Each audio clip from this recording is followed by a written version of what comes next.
if you do what you love, you'll never work a day in your life. And I think we all have a thing that we feel comfortable doing. You get addicted to it, honestly. You really do get used to it. I start shaking if I'm not doing music, seriously.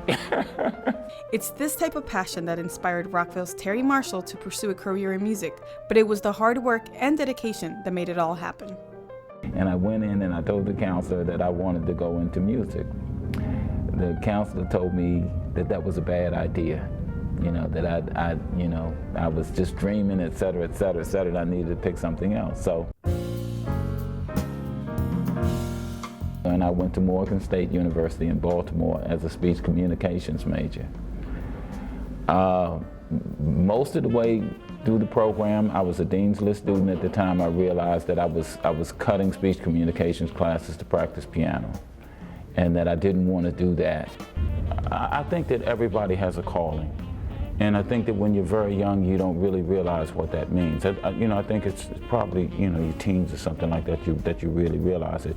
And music was that way for me. I think with music, the thing is, if you are able to and willing to do the work part of it, if you're willing to practice, if you're willing to learn your instrument, if you're willing to deal with the different aspects of the music business, then that's the thing that calls you. As a young man, I flat out love music. While traditional challenges in the music industry, such as recording, distribution, and promotions have now been made easier to carry out through new technology, for exceptional musicians like Terry, more convenient does not always equal better. My CD is self-released. I would love to find a label, but that's so different nowadays. It's so hard. If you want to record a CD today in your living room, and never leave your house, you could record it today in your house and have it available for marketing tomorrow morning. Distribution. These are all things that 10, 15 years ago, you had to have another entity to do those things for you.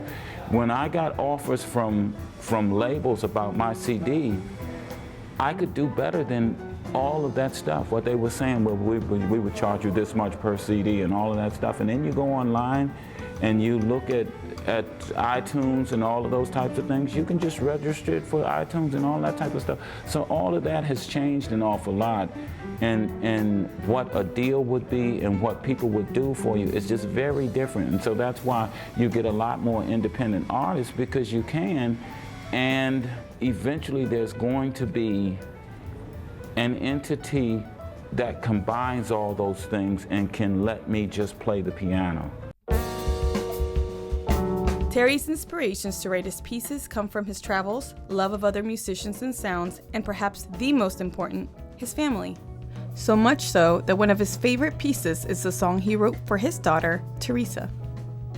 That's my favorite to play because it's, the melody just works so well. It just works out. It's very unique because it's a samba in 3/4 time. And samba is normally, it's a Brazilian dance rhythm, so it's normally in 4/4 time. And it just gives you a real exciting way to play jazz in 3. While his musical journey became more stable, Terry needed a place to call home and came to Rockville 10 years ago and never looked back. Since I've been here, I love the schools. My daughter's at Bell Elementary, and I feel like everything, I feel safe here, I feel comfortable. You talk about the recreation center, the city services are really, really good. I really enjoy the conveniences, I really enjoy everything about the city. It's a really nice place to live, and I feel very, very comfortable here. For Rock 11 Now, I'm Rocio Snowdy.